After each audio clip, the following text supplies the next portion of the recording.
Hello. From the description of the video, you can download the firmware files of the Vivo smartphone phone. Firmware is the main file of smartphone operating system, also known as flash files or stock ROM. The files we are providing you are official file. You can upgrade or downgrade the software of your phone with the help of these files. And if your phone is dead, so by installing these files on your phone you can repair the dead software of your mobile phone. With the help of this firmware you can get rid of problems like IMEI problem or unknown baseband of your smartphone.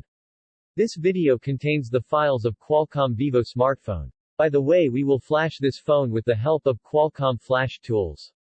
Before flashing, make sure that the files you are installing on your phone are these files compatible with your phone model. If the files don't match your phone model, your phone might be dead.